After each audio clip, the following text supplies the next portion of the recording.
Hér merki. Góðan daginn og velkomin á fundi 28 í íbúðarráði Vesturbæjar. Fundur settur klukkan 16:02. Hér erum við Ágústa, Magnea, Martin, Heimir, Eiríkur, Þórhallur og túlkar, Halldór og Hörður í streymi og ég, Stefán Laf. Skellum okkur bara strax í fyrsta dagskrárlið, þá mun Eiríkur búi kynna fyrir okkur hverfið mitt.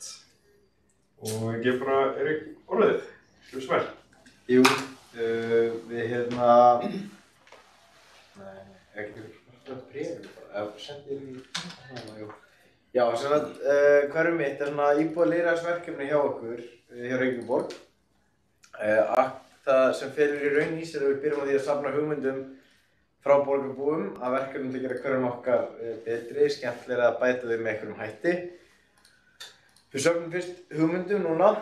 Eftir að við söfnum öllum hugmyndum þá förum við yfir allar hugmyndir sem er ferli sem hefst núna í nóvember og stendur yfir til fram á vor. Við söfnum hugmyndum í hverju hverfi fyrir sig og fjármagnið dreifist einnig á milli hverfa að hluta til jafnt en einn eftir íbúafjölda. Hugmyndasöfnin er búin að standa yfir núna í að nálgast 4 vikur og lýkur 27. október. Það eru komnar yfir 1320 hugmyndir sem þannig að búið að slá met þeirra ára sem gaman en það því líka að það verður mikið verk framöndan að fara yfir allar hugmyndir þar sem hugmyndirna þurfa að uppfylla ákveðin skilyrði. Það verða 25 hugmyndir sem í kosningu á næsta ári í hverju hverfi. Við höfum ákveðið að það sé þannig að 15 vinsælustu hugmyndir af samþykktum hugmyndum. Það í raun það svona möguleiki á síðunni hjá okkur, hverfumitt.is. 15 vinsælustu af samþykktum hugmyndum fara í kosningu ásamt því að íbúaráðið fær síðan að velja 10 hugmyndir til viðbótar. Ég mun koma aftur á fundi hjá okkur líklega í febrúar, mars og þá munum við fara yfir þær hugmyndir sem eru komnar inn og skoða það að bæta við 10 verkefnum til viðbótar og við höfum ákveðið að hafa ferlið svona vegna þess að með því að fá aðkomu íbúaráðsins þá getum við horft til fjölbreytileika verkefna í hverfinu, bæði með tilliti til íbúða höfða til og síðan til dreifingu verkefna í hverfinu. Við viljum að allir sem hverfinu eru stór, við viljum að sé eitthvað í boði fyrir raun alla hluta hverfisins og þetta ferli, þessi uppstilling, formval sem við köllum fyrir kosningarna fer fram í febrúar og mars, mögulega lok janúar. Ráðferðum við Heimi hvernig best að koma að fundi hjá okkur. Síðan eru þá 25 hugmyndir sem munu vera í kosningu í hverju hverfi. Við munum forhanna hugmyndir og gefa verðmiða. Þetta verkefni bæði unnið á mannréttindalýðræðisskrifstofu og síðan umhverfis- og skipulagssviði. Og síðan kosningin sjálf áætluð í lok sumar eða haust 2023. Og þá mun ég líka vera með svona herferð og kynna verkefni. Og þá bara, þannig að þetta langur ferill en hann skilur sér oftast í því að við getum unnið betur með verkefni, unnið betur í samráði við íbúa og það náttúrulega í staðinn fyrir að þetta fari fram árlega þá erum við núna að gera þetta á 2 ára fresti þannig að meiri peningur í framkvæmdapottinum sem við teljum að sé til hagsbóta fyrir verkefni og íbúa og gefur okkur líka meiri tíma til samráðs við bæði íbúa og nærsamfélagið og íbúaráðið þegar við förum að hanna og framkvæma hugmyndir. Þetta svona stutt einfalt kynning á verkefninu en ég líka mjög opinn fyrir spurningum eða einhverjum umræðum og efnilega til. Martin, ég er gaman að fá þig. Skemmtilegt verkefni, margar spurningar. Já. Meðan þú segir yfirferðin byrjar núna í nóvember. Já. Fram á vor. Já. Og fyrir utan þetta augljósa að þið farið yfir þeir. Hvað felst í yfirferðinni? Það sem við erum í raun að gera við erum með ákveðnar skilyrði og reglur. Hugmyndirnar þurfa að vera leitað til nýframkvæmdum. Við viljum ekki, það sem var tekið úr verkefninu fyrir 2-3 árum var viðhalds- og öryggisverkefni. Við viljum ekki láta kjósa þau Hvenær var það tekið út? Það var tekið út 2019, svo það var tekið út eftir 2019 verkefni, þannig að 2020-2021 þá vorum við ekki með viðhaldsöryggisverkefni. Svo í 2 ár hafa viðhaldsverkefnin ekki verið? Já, það er í einn umgang verkefnisins, því við í 2 ár, já. Við tökum þær ábendingar og sendum þær áfram því við viljum ekki að þessi vera að kjósa að laga gangþýtt eða skipta per í ljósastyrum eða láta lækka hámarkshraða eða hvað það er. Við sendum það bara á viðkomandi verkefnastjóra eða hvað það er. Síðan náttúrulega erum við að meta hvort að hugmynd sé á dýr, hvort það sé á borgarlandi, hvort það sé framkvæmanleg. Það er svona í raun það helst sem ekki í yfirferðinu og bara oft þurfum við að aðlaga hugmyndir eða breyta þeim til að séu framkvæmanlegar, færa hugmyndir ef einhvern fá hjólastæðir á staðsetningu nærri borgarlandi, þá kannski heyrum við hugmyndahöfundi og færum til að mynda hugmyndina hann og sjá borgarlandi og það sé eitthvað sem getur framkvæmt. Þetta er alltaf fyrir hluta verkefninu og við reynum alltaf okkar best alltaf til að framkvæma, eða til að hleypa öll í gegn, en oft það eru hugmyndir sem eru kannski á sendinni þessi, þá getum við ekkert, við viljum ekki alveg fá hangað. Já, takk, gaman að fá þig líka, ég er alveg saman á því, áhugavert verkefni. Kemur til álita að eða koma mörg svipuð verkefni, er þeim þá stundum skellt saman eða þannig og gert kannski meira úr hverju verkefni? Er það eitthvað? Við höfum verið aðeins að skoða hvernig best er að hafa okkur í því. Já. Ef það eru mörg alveg eins verkefni, ef öll verkefni að Körfuboltavelli á okkur stað, þá sameinum við eina. En við sjáum maður oft, við reynum alltaf að búa til svona ágætlegan pakka, við viljum ekki að hann verði of dýr. Þannig að við sameinum að einhverju leyti þegar við sjáum tækifæri til, en án þess að það verði í raun of stórt. Við erum að horfa svona á, ef við segjum svona milliveginn í því sko. Þannig að við gerum í því þegar við getum og það er einmitt líka hluti af þessu yfirferðarferli. Það er það sem við sem ekki enda sama okkar á blöðurum 4 sinnum í kosningu eða hvað það er. Takk. Martin, svona fleira? Mörg fleiri. Já. Sko, hérna, til dæmis með viðhalds- og öryggisverkefni sem voru tekin út. Viljið þið fá þarna áfram einn? Eða, vegna þess að ég upplifa svolítið eins og það sé ennþá svolítið svona óljóst nákvæmlega hver mörg verkefnisins eru. Já. Og hérna, það eru mörg verkefni sem koma inn sem að, einmitt, eru bara annan bæjarsveitarfélag eða eitthvað sem greinilega öryggisverkefni eða greinilegt viðhaldsverkefni. Og ég svona velti fyrir mér hvort að verkefnið græði á þessu með því að hafa bara kastið bara öllu fram eða hvort að það sé kannski skynsamlegra að vera meira svona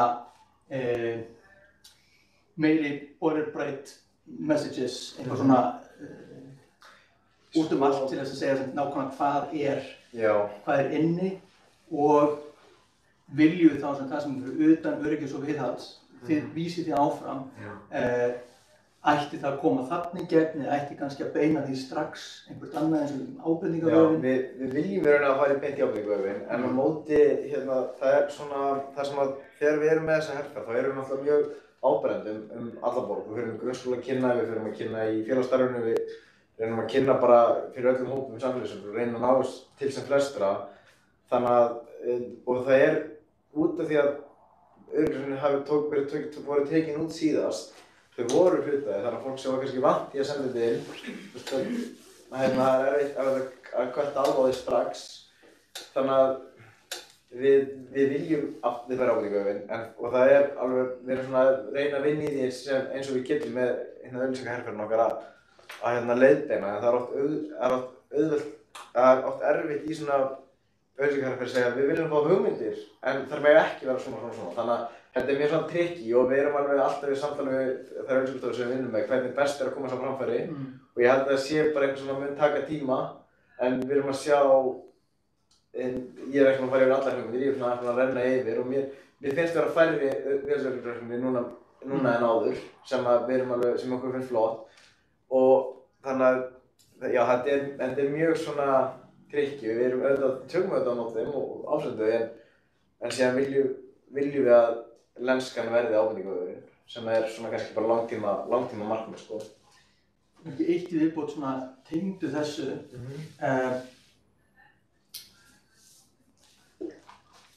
Núna það þannig samt að ef ég pósta hugmynd á síðustu dögunum, þá hefur ég mjög litla líkur á að hún verði kosin vegna þess að ég var svo seint. Já. Hefur eitthvað verið skoðað að skipta þessu upp. Þannig að það sé svona hugmyndasöfnun sem geta verið 4 vikur og síðan væri þetta kannski ekki verið eins langt. Það væri svona kosningatímabil eftir og þá getur þau raun og veru fengið inn hugmyndar, verið strax búin að síja það út. Þannig að ég sem íbúi þarf ekki að fara í gegnum fullt af einhverju hugmyndu sem er skynsamlegt og fengið þá í raun og veru bara svona hnitmiðari vegna þess að hluti af þröskuldinu fyrir íbúi að taka þátt í lýðræðisverkefni bara tíminn sem fyrir að kynna sér það. Já. Og ef ég fer inn sko snemma, þá sé ég eitthvað ákveðna pólíu, þá þarf ég að fara inn seinna til að sjá allar hugmyndunar. Já, algjörlega. Það er líka, þetta hefur verið mjög svona, smá snúið fyrir okkur út af því að kosningin sjálf náttúrulega þegar við erum búin að fá allar 25.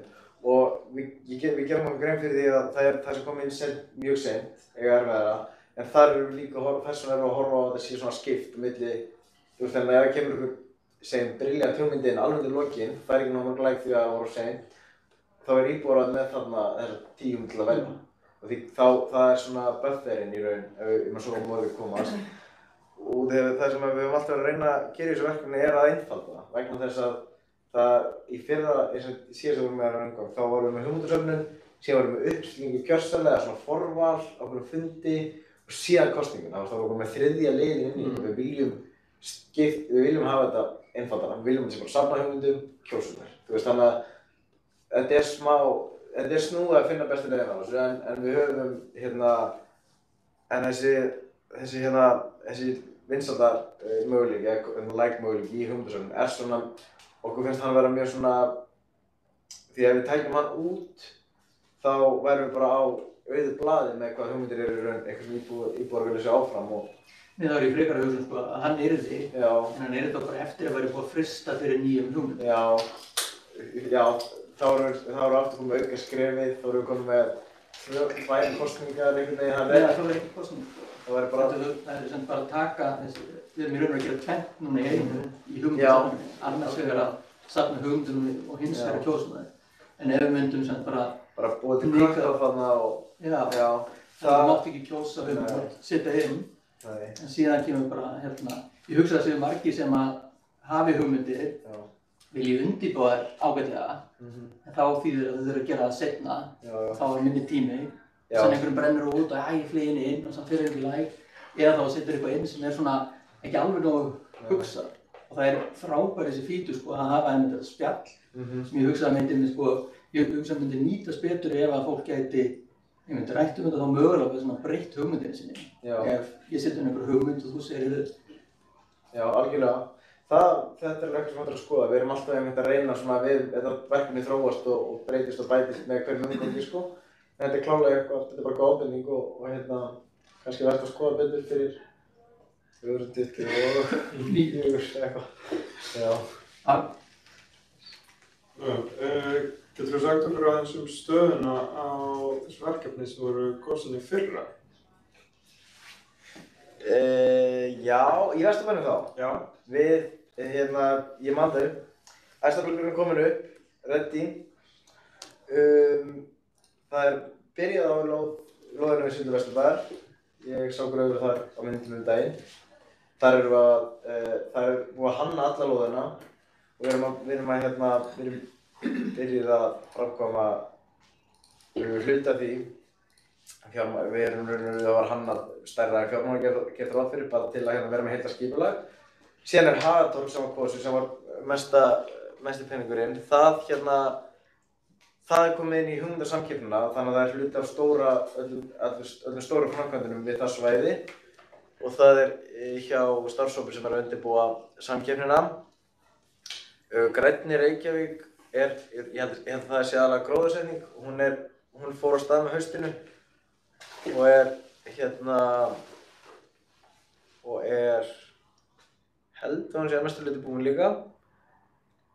Sjósundsaðstaðan við Ægisíðu ég veit ekkert sem komin, ég held að sé enn í undirbúningaverkefni, gæti verið farin á stað í vinnslu og fleiri bekkir eru flestir komnir líka held ég. Og tech-bólvöllurinn er líka kominn, ég man það. Ég sá hann daginn. Þannig að já, það er lítinn pott og æsu er unnið með sjósvæðstöðin. Þetta er á sama svæðir og þannig að það er bæði í undirbúningi hjá Verktæku í samkvæmt þannig að já. Ég held að það sé, já ekki undirbúningur, ég held að það sé vera að vinna í því bara. Þar sem að það er ákvað að hanna þetta svona í samræmi við hvernig útlitið er á staðnum og með fagafræðina ljósið og við vorum í við töluðum við hérna hvað Guðbrandur sem er hjá Borgarsjóðsafninu, við fengum þau alveg á borðinu til að vera að gera eitthvað sem væri í takt við það sem að þau myndi líka hérna svona samþykja og fíla. Já. Martin, varstu með fleiri spurningar? Ég veit ekki hvað ég er mikil tími í þetta. Við höfum nokkra myndir í viðbót. Nokkra myndir í viðbót. Hérna, það er mjög jákvæmt og flott að þessu skuli vera hérna stöð í þróun. Já. Fyrir nýtt verkefni og verður þróun lengi enn vonandi. Já. Hérna, mjög jákvæmt skrifa þetta að skipta þessu tvö. Þetta var allt of mikil kaos. Já. Hvað var í gangi og eitthvað svona. Við vorum að kjósa, kláruðum að kjósa og svo við hugmyndir sem var viku, 2 vikur seinna og voru framkvæmdin alltaf ekkert byrjað. Þannig að maður kannski sendi inn það sama sem var, já, það var. Já, líka bara mér er þetta fylgjast með hvað er í gangi. Já. Ég veit að fyrir mig sko, eru einhverjar aðrar breytingar sem þið svona eitthvað langar til að skoða, er einhverjar breytingar sem þið skoðað en hafið ákveðið að gera ekki góð hugmynd en passa ekki við nánari skoðun og líka eru þið með einhverja svona matskvara, hvaða matskvara notið til þess að meta hvort þið séum á réttir leið. Og undir þannig komur einhver 13.000 hugmyndir, 1.300 hugmyndir. Og svona, ef við fáum 1.000.000 hugmyndir, þá er það kannski ekki gott. Nei. En svona mjög erfitt að meta hversu góð, á hvaða vegferð við erum. En er það eitthvað sem þið notið sem? Já, algjörlega. Við tek fyrirspurninguna fyrst. Sko, við höfum í raun alla breytingarna sem okkur langaði að gera voru gerðar fyrir 2020-2021 verkefni og þá vorum við með þessa pröfutilraunum stilluð á kjörseðli bara hjá íbúðaraði. Þá vorum við með sérfund, bara samsettar hugmyndir, eitthvað þannig og þá getum allir mætt inn á okkur fund í 2 klukkutíma lækað og það gekk fínt. Það var fínt aftaka þar og þess áttar en það er í raun Hvernig verkaði það? Það mætti bara sérfundir í íbúðaraðinu og auglýstum hann bara sérstaklega og þar var bara öll sem vildi gátu mætt inn á Allir íbúar hverju sinni? Já, í raun og gátu hérna bara þá var bara hlekkur á síðu, þá gátu bara yfir þess að 2 tíma þegar fundirinn var, gátu svona spurninga og sett like hugmyndir og valið. Og það er sá liður, það er liðurinn í að velja á kjörseðilinn er sá sem við erum núna í raun og þar sem við erum svona mest að reyna að fínpúsa. Og við erum ekki með draumalausnina, ef hann væri, það væri óskandi en við erum bara að reyna að finna hvað er best. Því að einu sem var bara lokuðum fundum, það er ekki ánægja með það að vera lokuðum fundir sem var ákveðin. Það er svona opnuðu ferli og þess vegna erum við að reyna að hafa það opnara. Þannig það er breyting og við erum bara að reyna að finna hvernig besta leiðin er til að hafa það opið, gagnsætt en samt lýðræðislegt. Er það ekki rétt hjá mér eins og þetta var síðast, þá voru íbúar í hverfinu, þeir stjórnuðu að öllu leyti, stiltu að öllu leyti upp kjörseðlinum. Já. Bara með, já, það var bara með... Það var engin annar... Með svona vinsælda kosningu? Ég held að við varum 5 vinsælustu úr kosningunni bara til að vera með hérna smá hluta sem var bara fínt en núna ákveðum við að stækka það, skilurðu, á móti og pröfa einmitt að hafa íbúar sem svona, ef ég segi voice of reason að einhverju leyti, þú veist, vegna þess að svo gagnrýni sem við fengið á verkefni stundum er það litlir hverjum hlutar verðið undir. Það var tíðrætt því hér á síðasta kjörtímabili að tala gamla Vesturbæ, að hann hefði verið undir og vísað þess að hann væri fámennari heldur en hinn hluti Vesturbæjarins. Voru ekki líka færri hugmyndir sem komu? Það var þannig sko. Það er náttúrulega líka þrengra borgarland þar sko. Já, það er þannig sko. En seinni spurningin sneri að mælanlegum árangri. Við skoðum hlutfall samþykktra hugmynda. Við tökum alltaf þá tölu og við viljum sjá hana hækka. Við viljum, hún hefur verið að, ég held að hann í fyrra hafa verið 45–50%, ára áður var 40–45%, ég man ekki alveg nákvæmlega, en við sáum hann hækka aðeins. Síðan mælum við hversu margir taka þátt í því að senda inn hugmyndir, setja rök og like, það er hversu margir við náum til í hugmyndasöfnun. Við mælum kosningaþátttökuna sjálfa og að lokum gerðum það í fyrsta skipti fyrra var sem sagt við sendum viðhorfskönnun eða spurningakönnun til allra hugmyndahöfunda. Sama hvort hugmyndir eru að komast áfram eða ekki. Við spurðum þá ánægju þeirra með samráðið og ánægju þeirra með framkvæmd og allt og þess áttar. Þá var ánægju með undirbúning framkvæmd því að við fundiðum með hugmyndahöfundum. Þannig að það er einn svona ný mælanlegur liður hjá okkur. Það er að spyrja bara, þá erum við sendir hugmynd bara, varst þú sáttur með samtal við þig, varst þú sáttur við samráð, varst þú sáttur við hvernig til að setja í kosningu og allt það og við viljum að það ánægjustig sé sem hæst, skiljum við. Þannig að þetta eru þau svona helstu fjóra leiðir sem við notum til að mæla árangurinn. En síðan fjöldi hugmynda er auðvitað skemmtilegur í sjálfu sér en ef það eru ekki, þú veist, allt þetta getur verið alls konar hugmyndir. Þannig að fjöldi hugmynda er auðvitað alltaf skemmtilegt markmið í sjálfu sér en við viljum kannski meira líka horfa á hlutfall af samþykktum hvaða hugmyndir eru að koma inn sem er það sem við erum að leita eftir, sko. Hlutfall samþykktu hugmyndir, þess að samþykktu hugmyndir verður alltaf bara þessi 25 eða eitthvað. Nei, þá er þetta samþykktu hugmyndir úr yfirferðinni, þá var það það sem mann kemst í gegnum síðan. Svoleiðis, já. En auðvitað er það líka með smá núans á sig út af því að sumt er bara kannski í framkvæmd. Já. Eða eitthvað álíka, þannig að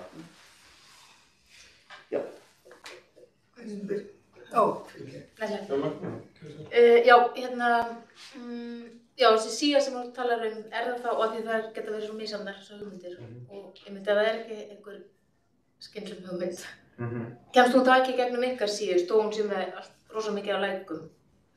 Nei, þetta er bara alveg, ef við horfum fram í öllum lækum, þetta er bara faglegt, þetta er bara út frá reglum og skiljum hugmyndasamningum. Já, þær þá skipta, þá skipta lækin ekki? Nei, þetta er bara alveg þetta er fagráð sem það tekur upp, þetta er bara Þetta er unnum umhverju skipulagssviði, þegar við erum á samgönguverkefni þá tölum við verkefnastjóra þar og hann sér bara hvort að þetta sé eitthvað sem er hægt að framkvæma eða hvort það sé eitthvað á dagskránni þegar, hvort það sé á eitthvað þess áttar. Þannig að þar erum við að horfa alveg, þetta er svona mjög...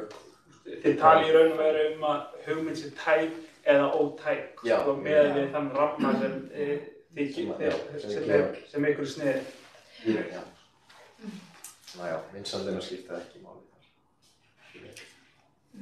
Kannski bara ein spurning, þá sem sagt takið þið ætlið ykkur þá 2 ár í að ljúka framkvæmdum, eða? Já. Já, þannig að þetta millitíðanbil. En geta þeir sem sækja sig á eftir, til dæmis sem er að sækja núna, geta þeir vita hver staðan er á verkefninu sem var úthlutað þar eða áður? Allar upplýsingarnar allar framkvæmdir hjá okkur. Já, það er alltaf nefnt. Það er alltaf opið, sko, og síðan við reynum að uppfæra það bara eftir bestu getu eða stundum og síðan ef þið hafa samband, stundum hafið samband með og þá bara svara ég bara, eftir því sem staðan er, sko. Það er allt mjög opið, varandi bara allt annars, allt sem við getum, sko. Nú er ég að skoða, síðustu samþykktar tillögur, en ég get ekki samt klikkað á og séð þá. Var ekki sniðugt að hafa það inn í hverfið mitt? Ég er inn í hverfið mitt niðurstöður kosninga fyrir ára. Já, þú getur farið þar í... En ég get ekki klikkað á henni. Það er ekki linkur í framkvæmda síðuna. Það á að vera þarna... Já, en ef þú ferð... Er það ekki inni? Maður sjá. Það væri voru sniðugt. Það er sniðugt að hafa hérna? Já, það er einhver, það er íbúið að vera að breyta síðan fyrir mig hjá Fóni, ég ætla að tjekka það líka, en það er áhverja hægt að vera í gegnum þetta og finna þessa hér síðu sem heimir er með. Það er annað framfættið fyrir ára, en já, kannski bara bæta þetta á það líka, þessa hana. Já, getur snart. Það ætti ekki að vera mikið mál. Þeir þekkir ekki þetta. Já, algjörlega. Spurning. Herru, ég þakka bara að kella það fyrir mig. Þá förum við í verkefnin 2, römbum upp Ísland ábendingar í Vesturbæ. Við ræddum þetta aðeins á síðustu fundi þar komum við með nokkra hugmyndir. Svo vorum við með skjal sem við gátum sett inn á, sem var inn á Drive hjá okkur. Við erum núna með 4 hugmyndir eins og að staðsetningum. Það inngangur inn á sal Hagaskóla. Það viðbúð Vesturbæjar og verslunarkeppni þar á Hagamel. Það smass-skel á Ægisíðu og háskólabrent á Fálkagötu. Og ef einhver með fleiri hugmyndir þá má endilega koma þeim á framfæri núna. Og þá má líka þetta alltaf senda inn á vefsíðuna.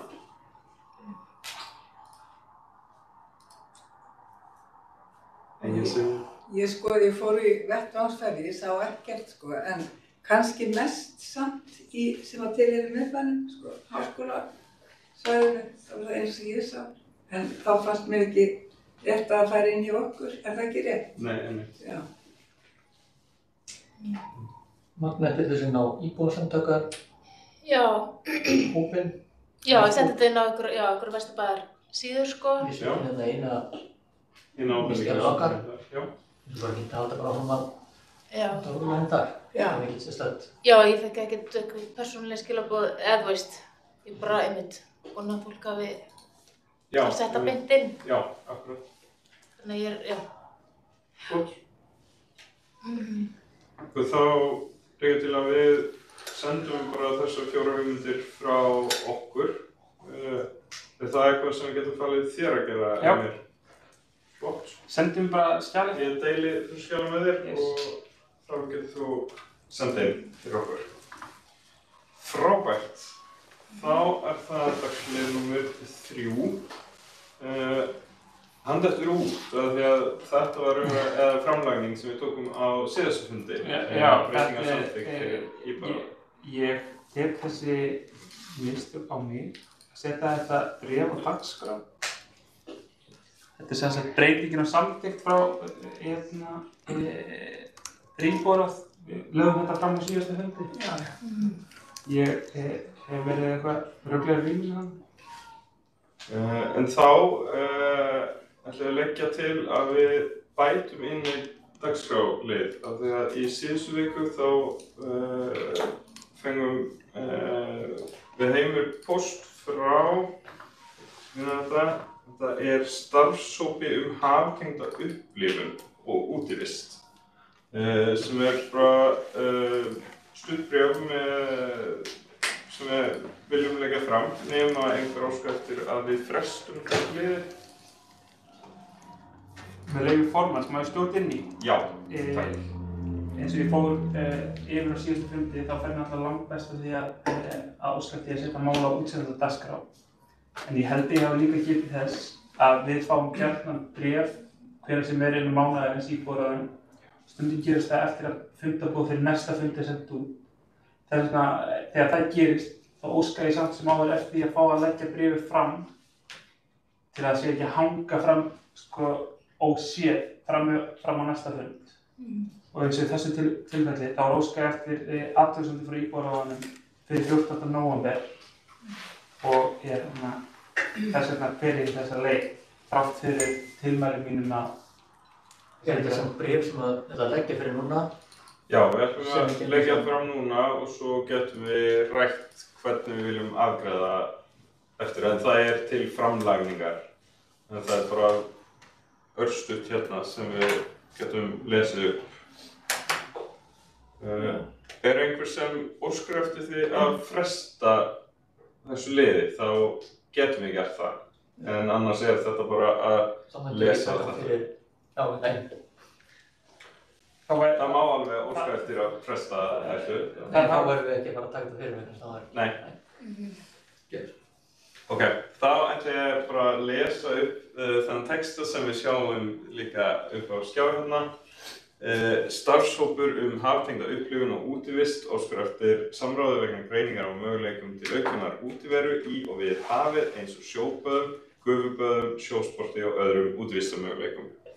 Markmiðið að auka aðgengi að strandlengju Reykjavíkur svo allir borgarbúar fái tækifæri til að búa við góða heilsu og góð lífsgæði.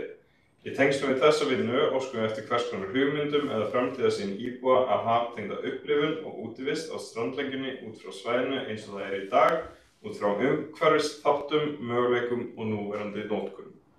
Og svo eins og Heimir sagði óskað eftir athugasemdir íbúaráða eigi síðar en 14. nóvember. Má ég spyrja þínu? Já. Þetta bréf kemur svo sem með fundargerð og þeir líka með að fylgja erindisbréf þessa starfshóps sem hefur þessi mál til skoðunar. Þegar svona stendur á að þið fáið þetta hér með skömmum fyrirvara þetta bréf og það rennur út umsagnarfrestur 14. nóvember.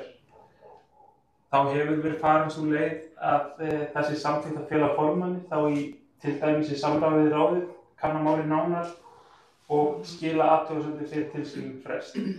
Það ein leið sem hægt að fara. Það líka hægt að fara þá leið að óska sérstaklega eftir fresti fram með næsta fund sem 21. nóvember held ég. En ef ég ætti að þið hafið í sjálfum sér til 14. nóvember til að vinna í þessu saman á milli funda og koma athugasemdir með einhverja framfæri. En ykkar valið. Ég ætla að leggja til að við vinnum þetta milli funda, komum til skjal inn á Google Drive þar sem við getum öll skrifað inni athugasemdir og punktar ef við viljum bæta inni og að við skrifum þar drög og við samþykkjum eða höfnum umsögnir og skila inn fyrir frest ef umsögnir verður samþykkt. Og að ég þá mun vera ábyrgð á að skila inn og greiða það að við samþykkjum innan frestins. Martin? Nei, ég bara velti fyrir mér kannski ekki voðalega stressuð á einni viku ef við biðjum frestina og getum þess að akkurat þetta hérna fundinum en ég ætla að breyti voðalega litlu. Sko, fyrir okkar vinnu. Ég veit að þessi starfshópur, hann fekk mjög þröngan tíma, kemur fram í því erindisbréfinu, hann á að skila eigi síðan 8. desember. Þannig að, en ég veit alveg í ljósi þessa ramma að þeir myndi ekki henda ykkur út af hafsauga eða þeir myndi óska eftir frestið til 21. nóvember. En bara því fyrir þetta. Við getum bara að byrja að vinna í þessu og sjá hvernig því ándur ára og klára þetta einhver stundu. Og meðan það líka alltaf gott að hafa undirbúið umsögnir fyrir fund, þannig að það skaðar ekki neitt að byrja að vinna í þessu. En við getum líka óskað eftir að fá framliðna frest, þannig að við getum samþykkt á fundi. En við munum hvort sem leggja þetta eða setja á stað að vinna þetta rafrænt milli funda. Fáðu þá öll gögnin frá þessari nefnd? Já, það fylgir núna einhverjum fundargerðinni. Og hugmyndir og allt þetta? Nei, það er óskað eftir hugmyndir frá ykkur. Já, ég skil, já. En við fáum erindisbréfið með... Þið fáum bréf, þið formlega bréf til ykkar og erindisbréf. Já. Við fáum ramman en það óskað eftir okkar hugmynd. Magna? Hvaða hópur þetta sem að segjum? Þetta á vegum borgarinnar? Já. Stýrihópur á vegum borgarráðs. Það er starfshópur. Þetta hópur sem Rebekka Guðmundsdóttir, Hilmar Magnússon, Borghildur Sturludóttir, Hulda Hallgrímsdóttir, Steinþór Einarsson og Harpa Þorsteinsdóttir skipa. Og þverfaglegur starfshópur. Já. Ok. Milli sviða og verkefna. Liggur fyrir, þetta er haldurinn, liggur fyrir hvort að það er áhugi á einhverju ákveðnu svæði svæðum til afnota til þess að umbreyta að vinna með? Bara strandlengjan í Reykjavík. Já. Þannig að eiginlega bara allt út í sjóinn. Alls konar, út allt, já. Það er ekkert afmarkað, sérstaklega. Nei. En við erum náttúrulega ekki fyrst og fremst með Vesturbæinn þá? Jú. Strandlengjuna það er þá hlut á ægisíðunni og... Já, á Granda og annarstu þarna. Já. Og líka þarna við höfnina. Já. Vesturbakki. Já. Ok.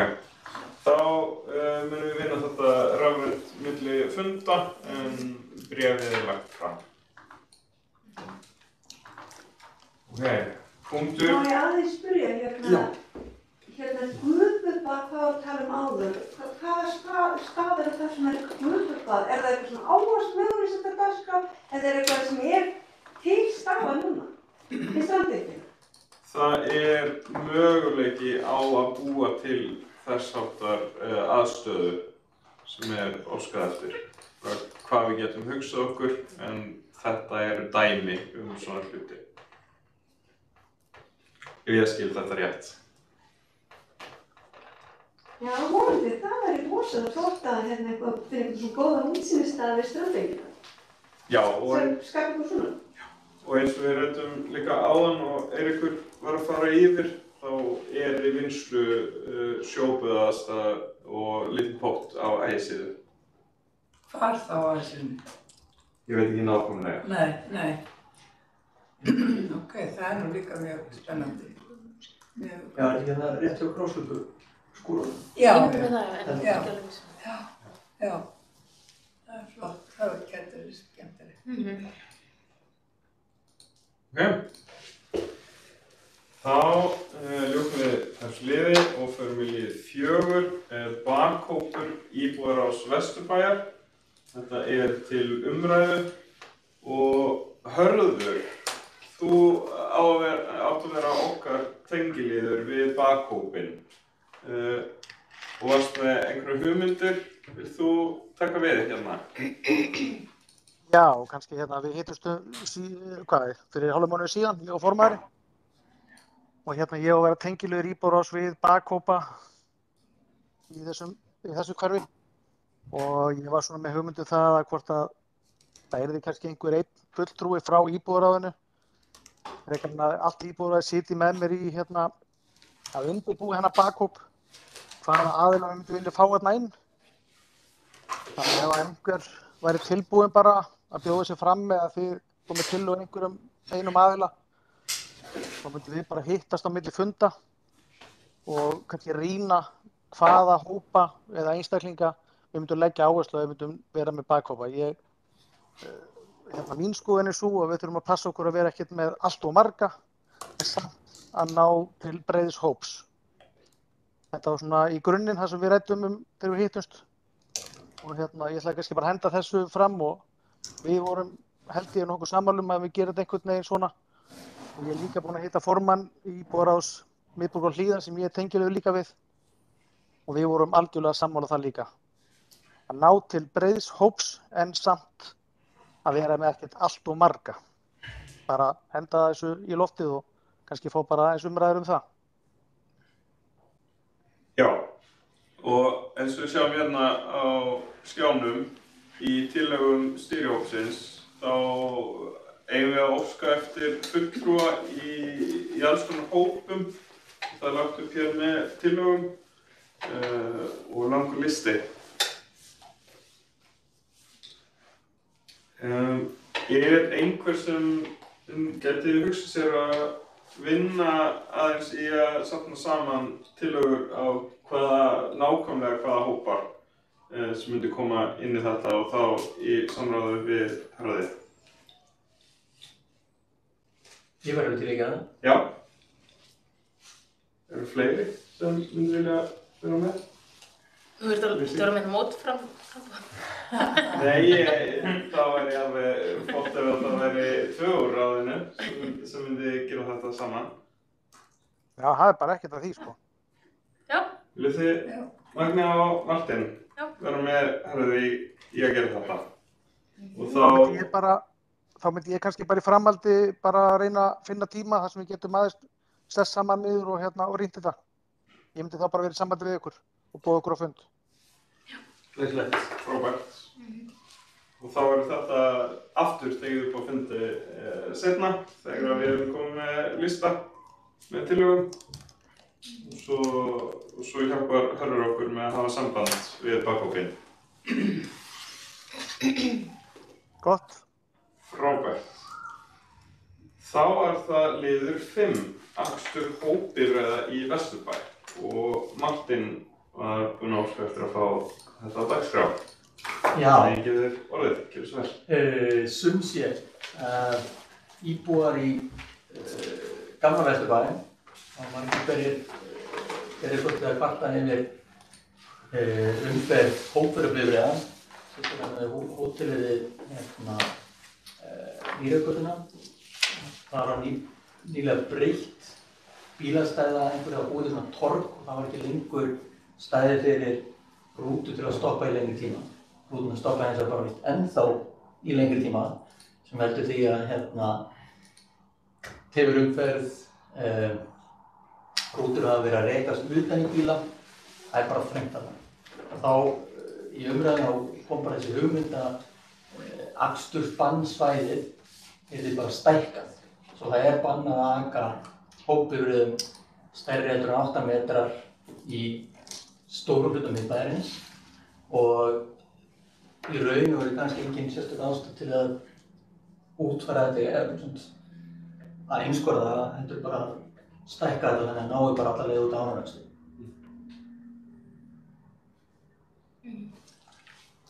Já, ég kannast við þetta, ég keyri svo oft þarna, sko.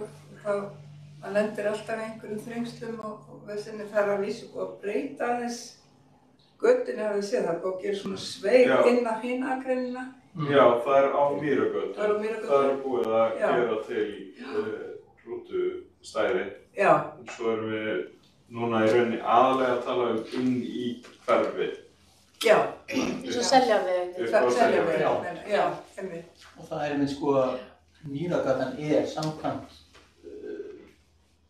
þessu skipulagi Reykjavíkurborgar sem sé svona leið fyrir rútur inn í miðbæinn og það þarna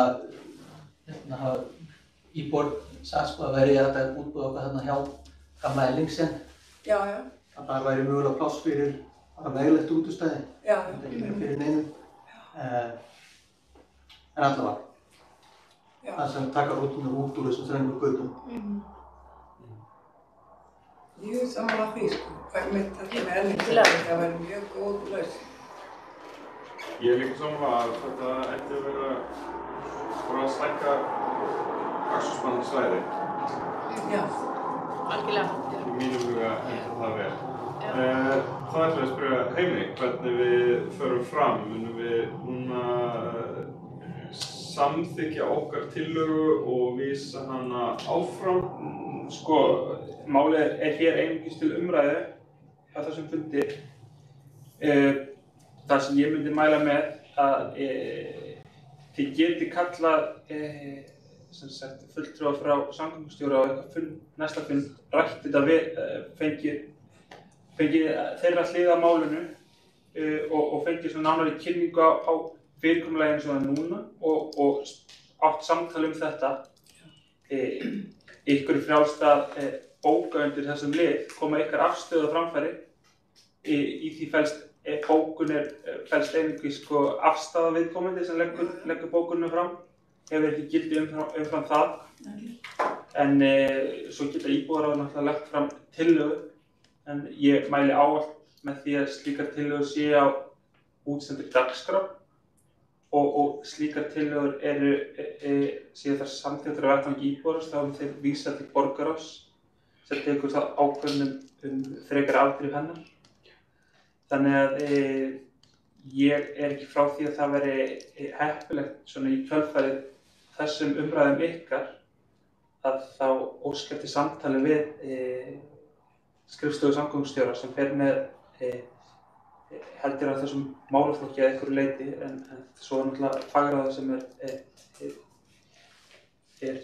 tekur ákvarðanir. Ef við samþykkjum bara einhverja tillögu þá fær þetta bara til borgarráðs. Þau myndu hvort þið ræða við einhver. Ég bara hugsa er kannski bara nóg að gera tillögu. Ég ræð íbúar eindreiði frá því að vera bara með einhverjar í kjölfar umræðu að leggja fram einhverja tillögu og samþykkja. Við hefum lent í því að á síðustu kjörtímabili öðrum íbúaröðum að þeim fannst voða sniðugt og þá var tillaga með sem lögð seld út áður fyrir fundin en var ekki út dagskrá. Svo kom í ljós að þeim sem tillagan snýr að, þeir voru algjörlega ósammála.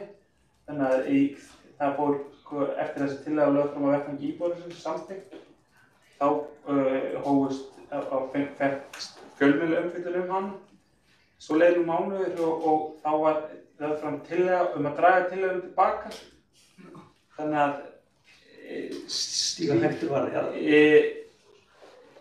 allan að þessu leyti, sko. Og þá í ljósi þess legg ég til að við biðjum að fá einhvern frá skrifstofu samgöngusviðs til okkar á næstu fundi og svo hvet ég Martin til að skrifa tillögu og að hún verði send út með næsta dagskrá. Svo þá skrifum við tillögu áður en við fengið kynninguna sem breytt tillögu. Sko, ég myndi halda að fyrst skrifa í þessu væri að fá kynningu og samtal við samgöngustjóra. Á grundvelli þess samtals þá geti ég skrifa tillögu sem eru þá lögð fram á fundurum eftir það.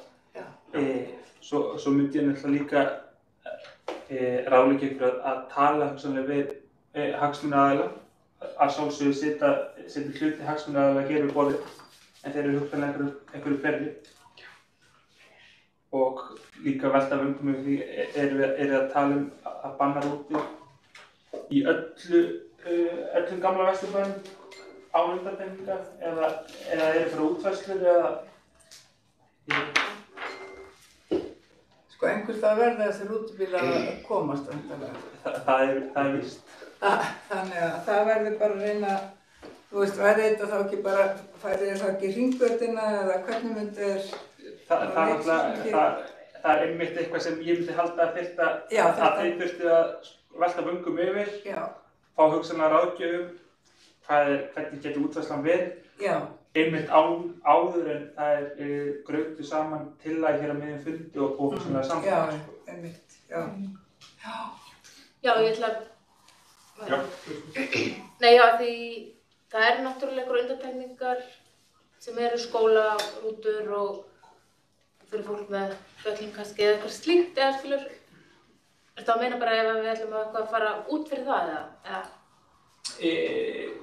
Ég bara allar mögulega útfærslu, sko. Já, bara þannig að við séum skýr með hvað... Einmitt, þannig að allir séu bara meðvitaðir hvað er verið að leggja til og hvernig forsendurnar eru og hugsanlegar afleiðingar eða ágóður, sko. Já, einmitt, nákvæmlega. Það væri líka bara mjög áhugavert að fá smá umræðu þetta svæði við þennan aðila frá samgöngumannunum.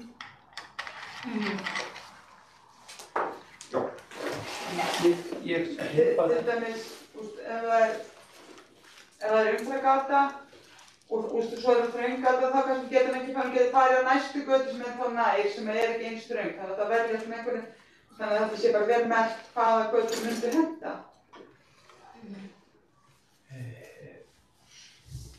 Það er Já, það er alltaf eins og ég segi, það verður rúta fyrir náttúrulega á þess að það, sko. Já. Og það myndi alltaf þurfa að vera einhvers svona kynning fyrir rútubílafyrirtækin og alls konar. Svo ég geti líka sagt það, sko, út af því þessi umræða hefur líka verið í íbúðar miðborgar Hlíðar. Bæði á síðustu kjörtímabili og akstursbannið það í miðborg það á sér nú rætur mun lengur heldur en það. Þær reglur voru settar í kjölfar samráðs við bæði nærsveitarfélagið og aðra hagsmunaaðila. Það er ferðaþjónustuaðilana og ég held að án þess að þekkja það máli hörgur þá held ég að það hafi algjörlega þetta sé afrakstur samtals á milli þessara aðila, sko. Já, það er náttúrulega langt vænlegast og hlýtur að vera. Já, flott. Þá tökum við þetta aftur upp seinna. Næstriðið á dagskrá er einnig frá Martin með grænsvæði í Vesturbæ. Hérna er annað sem að ég veit það eru bara til þess að fá aukari upplýsingar. Það var sem á síðasta ári töluvert rætt í íbúðaráðinu grænsvæðin og að fá svona yfirlit yfir nokkur verkefni sem voru í gangi og það væri gaman að fá bara áframhaldandi samtal um þetta og svona upplýsingar hver er svona framtíðarsýnin, á hvaða vegferð hvert stefnum og með þær breytingar sem eru í bígerð, hver var tímarammi með það og hvernig svona hugmyndin að þessi svæði sem verið að vinna með virkið saman. Svo okkur hefur stundum þótt sem við rættum það í íbúðarsamtökunum að vanti kannski svona heildarsýnina á Vesturbæinn, það er svona ákveðin verkefni í gangi. Það er voðalega verðmætt held ég að fá kynning á því hver er svona aðeins stærri sýnin á þessi mál. Svo spurning hvort við getum óskað eftir einhverjum til að kynna það. Heimir, vilt þú? Já, ég og Martin áttum á spjall þetta í síðustu viku og það er rétt að græn svæði í Vesturbæ voru svona rætt ítrekkað á síðasta fundi, síðasta kjörtímabili og það var það áallt svona í dálítið víðu samhengi og kannski óljóst svona hvað var nákvæmlega átt við græn svæði og þá var þessu dálítið grauta saman græn svæði, leikvellir, skólalóðir og meira til. Þannig að og þetta var allt rætt á fjöldafunda. Þórólfur frá deildarstjóri opinna svæða held ég að það heiti, hann kom inn á fund og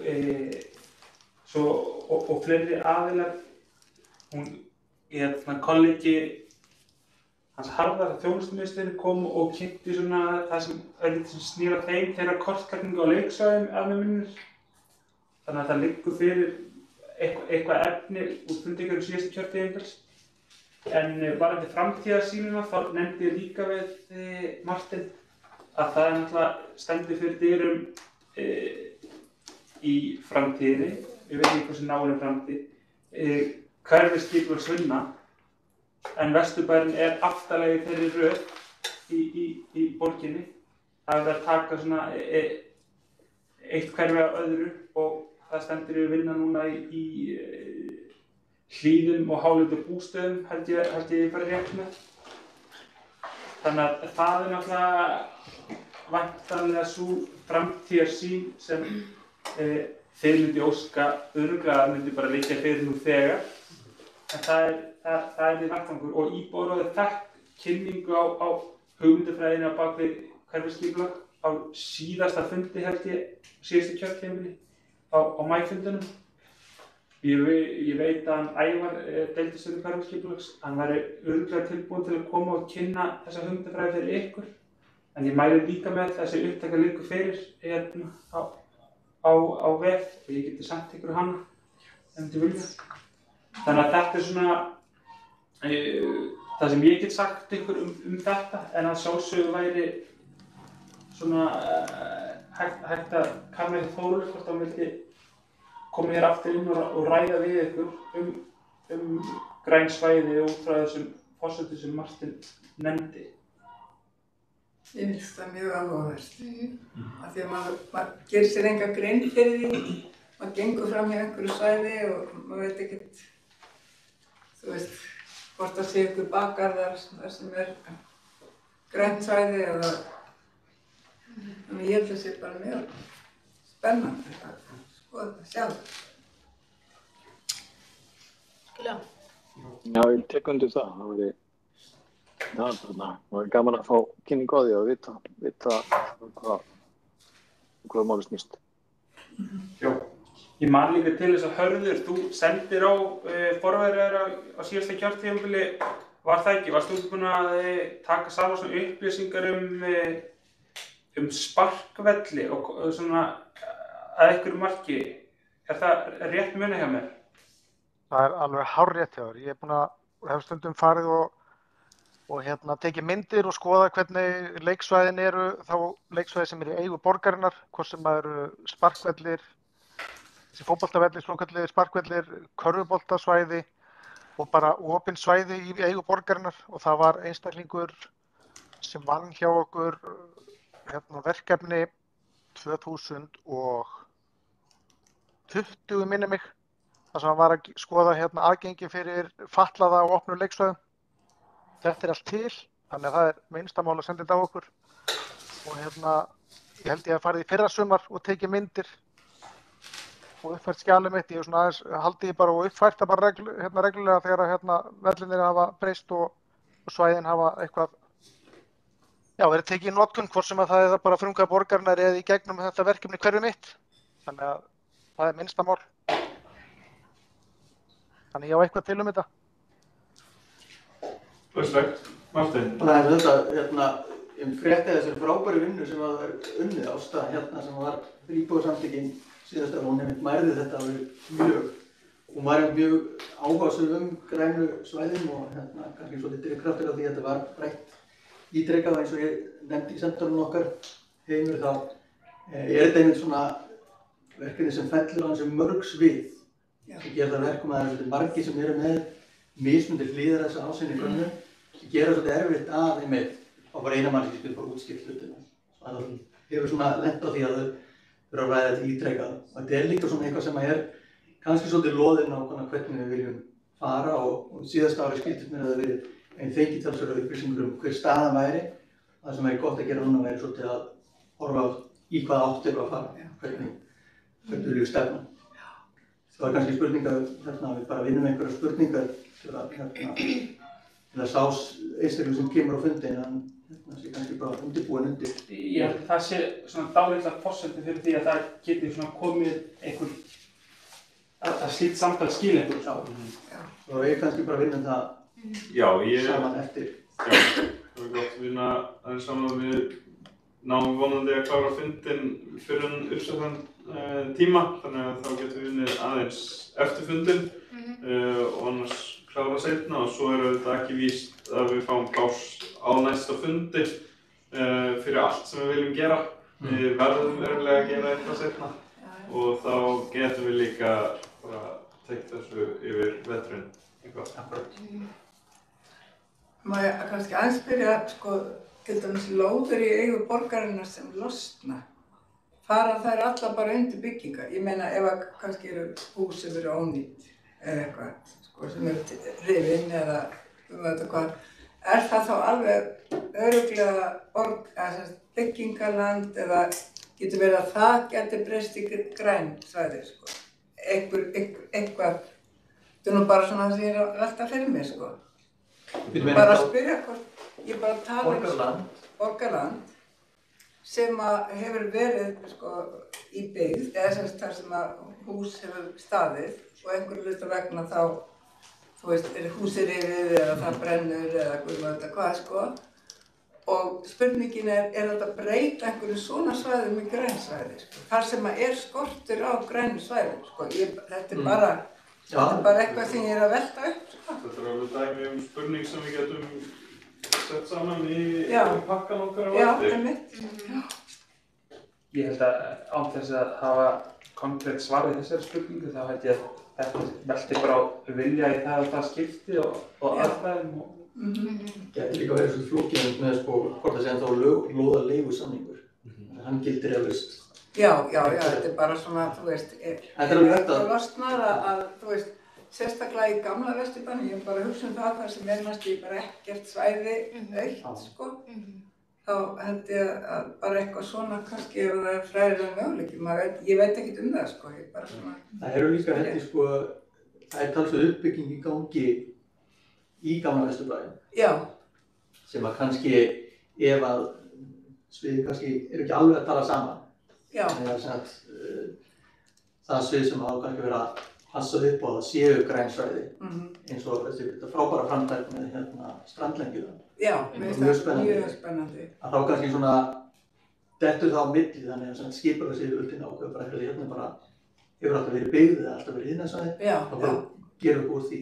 Og þá kannski glötur við niður tækifærum til að gera mikilvæg grænsvæði, var bara gamli Vesturbærinn hefur mikið gagn af. Já, ég held það líka, já. Akkurat ef ég mættist út í sambandi við þetta, þá var rætt á síðustu kjörtímabili að það voru fulltrúar ráðandi töluðu sko græn svæði sem sagt við til dæmis ef ég man rétt Ánanaustíg að það væri svona möguleiki að koma upp einhverju grænu svæði sem myndi henta íbúð fyrir útivist sko. Þú veist, þetta myndi væntanlega til dæmis tala vel inn í þessar athugasemdir sem hefur verið að óska eftir frá ykkur. En jafnframt var sýnt fram á það semst í einn af þessum heimsóknum síðustu kjörtímabili að þá voru ég svo sem kann ekki landafræðina nákvæmlega en það sem þau voru að tala við Ánanaustíg það var að einhver myndi athafnasvæði sko Faxaflóahafna og eitthvað slíkt sko. En ég vildi bara nefna þetta í ljósi að þetta var ítrekað rætt á síðustu kjörtímabili. Landakotstún var líka mikið verið rætt undanfarin ár. Það er flott uppbygging sem var í Hvar þessi við? Landakotstúni. Já, það er... Já, er það ekki í uppbyggingu sparkvöldinu það eða hvernig? Jó, það ég held að sé búið að skilgreina svæði hvernig það á að líta út, þannig að það er... Þetta var bara búið að... Sem er grænt svæði, það er ekki byggingar. Nei, þetta er lóð sem að er í eigu held í Landakotskirkju en í einhvers konar samstarfi við borgina, þá er borgin að setja þar upp einhver battavöll og tilherrandi svona aðeins svona aðgangsvæði fyrir það. Það birtar einhverjar teikningar af þessu síðastandi. Ég held að þetta hefur verið ég veit, ég man ekki hvernig nákvæmlega en það fækst viljaði held ég fyrir þessu á vettvangi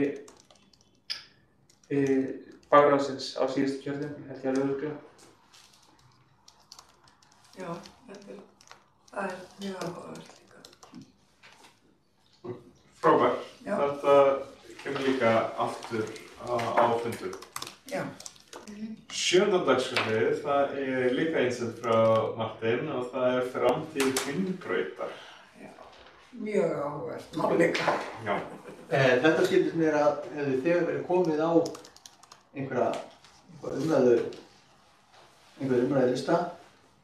Já, við vorum að tala aðeins nokkra framkvæmdir sem eru í gangi þar sem myndu vera hægt að samþynna með að þú óskaðir meira svona heildarsýn Hringbrautina.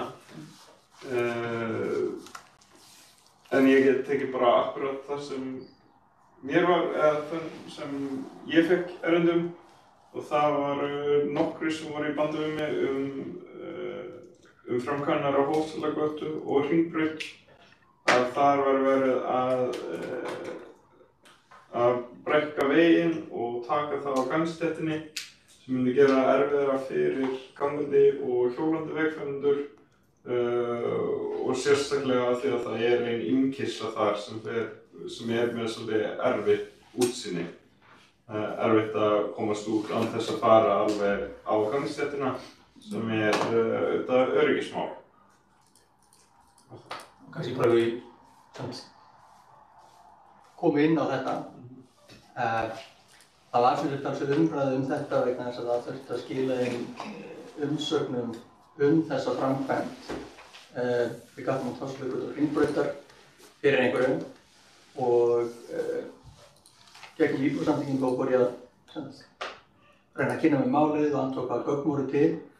Þau voru voru fá þarna uppi, þannig að það var alveg erfitt að kynna sér málið.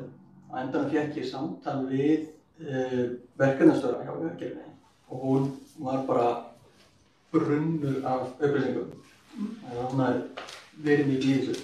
Þannig að það var mikið af ranghugmyndum sem ég hafði þetta verkefni og stöðuna á Hringbrautinu vegna þess að það hefur breyst talsvert á síðustu ári. Það virðist vera bara talsvert áhugaverðum hugmyndum í gangi Hringbrautina.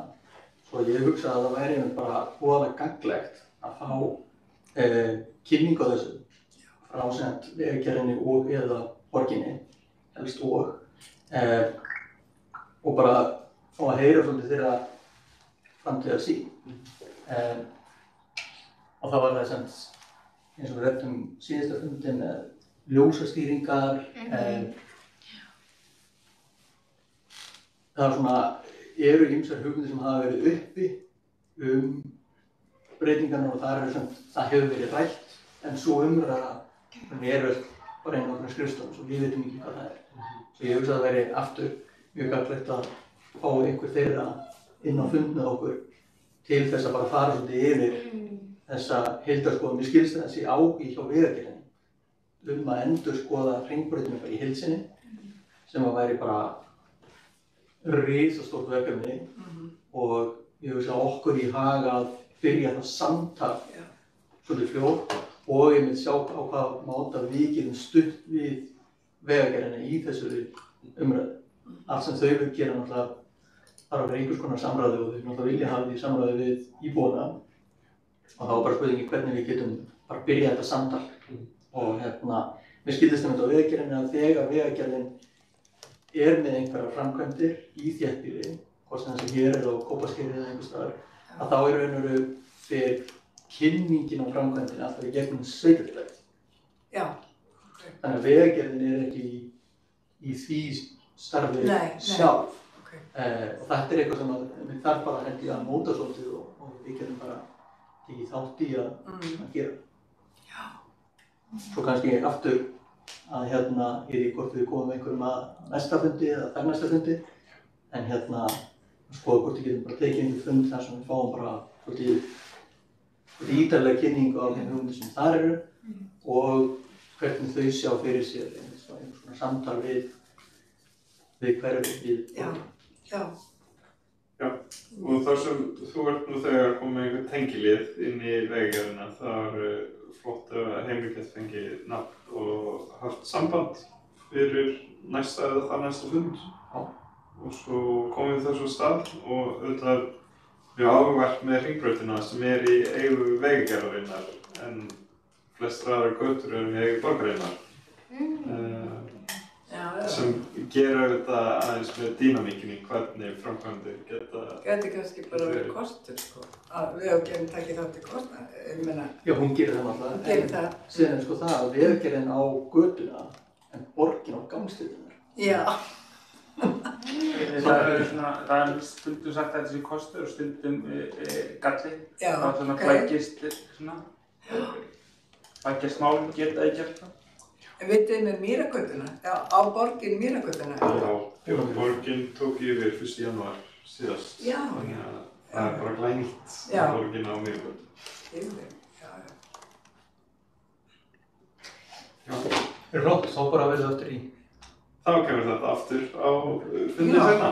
En þetta er náttúrulega svo áhugaverð mál allt saman. Má ég skjóta örlítið inn í? Þetta er náttúrulega risastórt mál sem þið erum búin að ræða hérna fram og tilbaka og óska eftir að fá okkur hérna að borðinu til að tala við ykkur. En það hefur verið mín reynsla að viðmiðum að það sé svona ein kynning á fundi sé best. Það fái það kannski örlítið loft til að fyrir umræður og spurningar og það fær svona best á því að það sé að jafnaði ekki fleiri en ein kynning. Þannig að ráðið hafi líka svigrúm til að taka fyrir önnur mál. Þannig að allt þetta fer bara í bókhald hjá mér og svo tökum við þetta stigi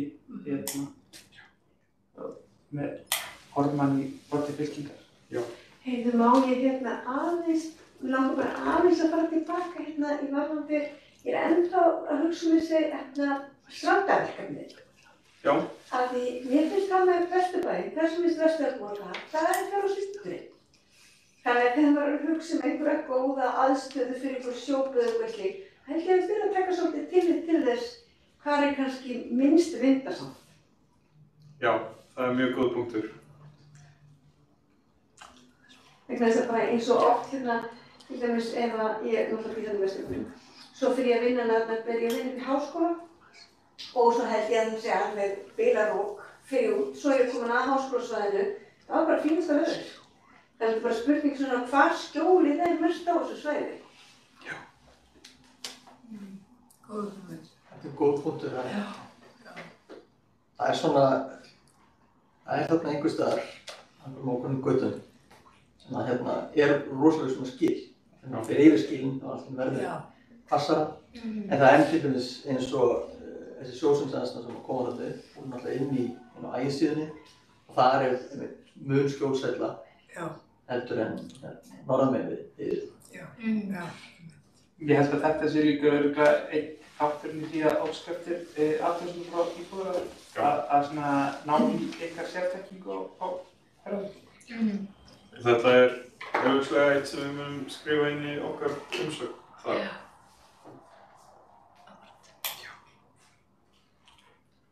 Já, þá ljúkum við liði 7 hringbrautina líka.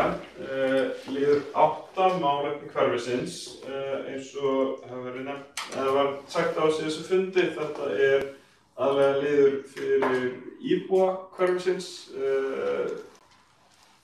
ekki okkur í ráðinu, en því að það eru engin aðrir gestir hérna, þá legg ég til að við sleppum þessu bara.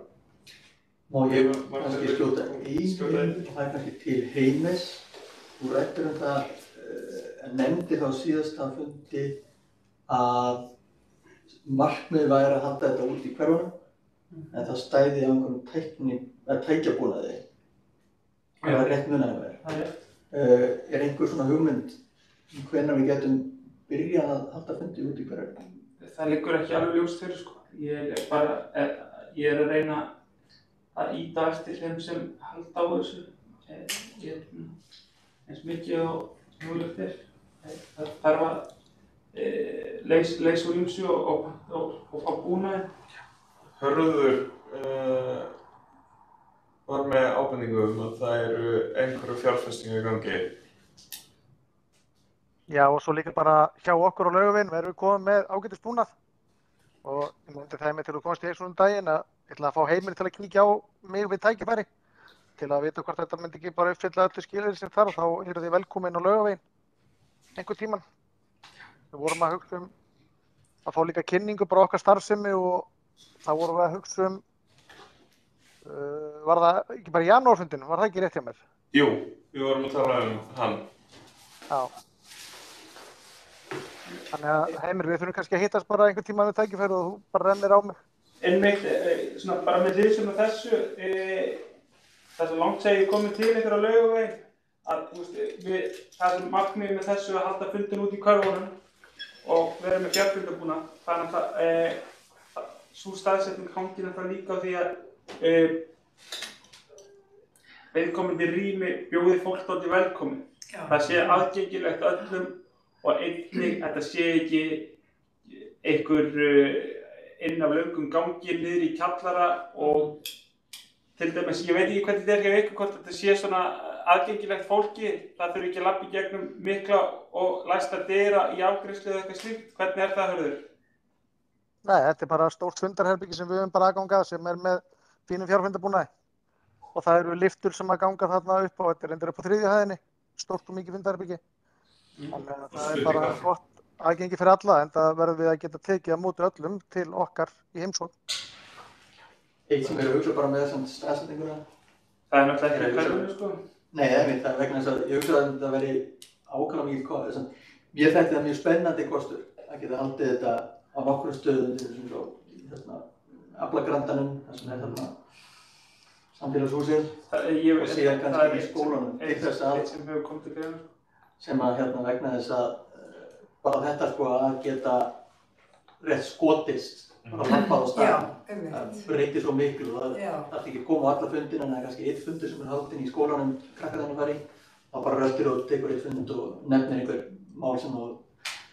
En hugmyndin, ef ég mætti skjóta fyrir er að það sé einn og væntanlega hámarkið 2 fundastæðir í hverfunum þar sem svona búnaði væri komið upp í húsnæði borgarinnar. Og ég er þeirra skoðunar og hef deilt henni með hverjum sem heyra vill að það sé dálítið mikilvægt að íbúar fundi á sama tíma á sama stað. Þannig sé byggður upp kúltúr fyrir íbúarunum meðal borgarbúa, þau ganga þessu vísu, þetta alltaf á sama stað, þetta alltaf á sama tíma og ég hef sagt og ég þegar skoðunar að það sé dálítið mikilvægt í þessari vinnu við að byggja kúltúr og meðvitund hjá borgarbúum fyrir íbúana. Eitt aðeins með þetta, þessi búnaður, þetta ekki samt búnaður sem það taka og fara bara á einhvern stað? Ekki gert ráð fyrir því? Ég þekki ekki nákvæmlega en nei, ég held að það sé ekki hugmyndin. Það var það svolítið talsverður innviðir að byggja upp á einhverjum. Þetta er náttúrulega líka ekki hugsað bara fyrir íbúar og þetta er hugsað fyrir hverjum í heild sinni til þess að geta haldið viðburði og verið með fundir, ráðstefnur eða annað slíkt. Hvað með Káraheimili? Er ekki einhver salur þar sem að því það er þægilegt, aðgengilegt? Jú, en svo er þetta náttúrulega líka spurningin það viðkomandi bygging í eigu borgarinnar og hefur borgin umráð. Já, og svo náttúrulega, þannig að það er svona ýmsir þættir sem þarf að huga að í þetta. Já, einmitt. Aflagrandi er náttúrulega svo nefndið kjörinn vettvangur til að vera með svona fundi. Ég veit að hann hefur verið á baugi. Svo má ekki gleyma því að þó að við séum stödd á Laugavegi 77 að við erum að þjónusta Vesturbæinn líka, það er okkar þjónustusvæði þó að húsnæði sé kannski inn í miðborginni.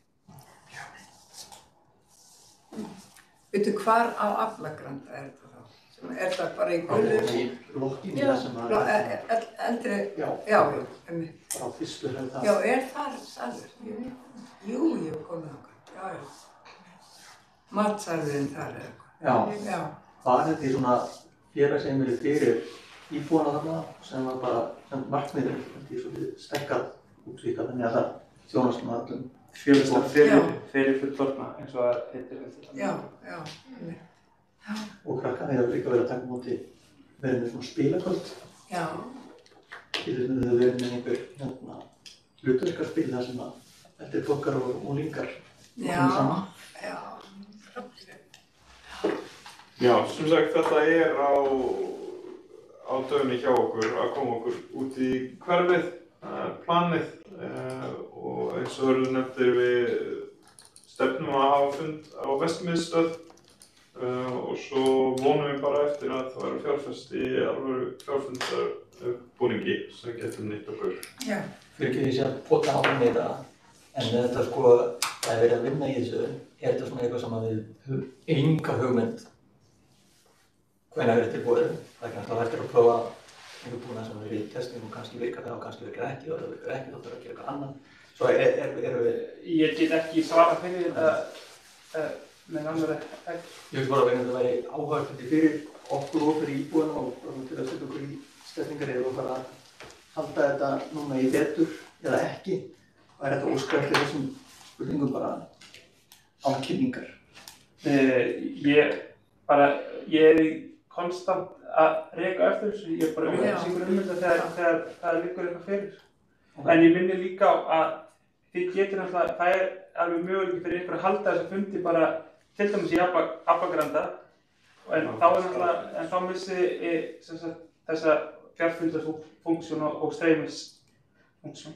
En nú var sko haldin það hefur verið haldnir svona einhverjir íbúafundir, ekki gegnum ráðið, en bara íbúafundir. Það var haldin í Vesturbæjarskóla síðasta vetur held ég. Já, það var borgarstjóra. Hann var þarna líka. Það var að kynna eitthvað skipulag. Er það of mikið batterið? Þannig var fólk með myndavélar og... Það hleypur á nokkrum krónum á aurum. Svo það er sem fyrir utan skópinn? Það er ekki verið viljið til þess að færi svo. En bara svona fyrir tímalínuna, við getum ekki búist við því að þetta sé að gerast núna í vetur. Núna í vetur? Já. Ég er búinn að svo sannarlega eftir því. Já, við vonaðum öll. Ég myndi, ef ég væri... Ef eitthvað væri með byssu á haustum sem er næsta skref, heimsinn þá myndi ég segja, bara, já, eftir áramót. Það Það er svona viðmið. Febrúar. Án ábyrgðar. Ég ítreka það. Já. Ok, við tökum þetta bara til upplýsingar. Þá erum við að ljúka liði 8. Næsti liður eru umsóknir í hverfissjóð og þessi liður er lokaður, þannig að þá ætlum við að slökkva á streymið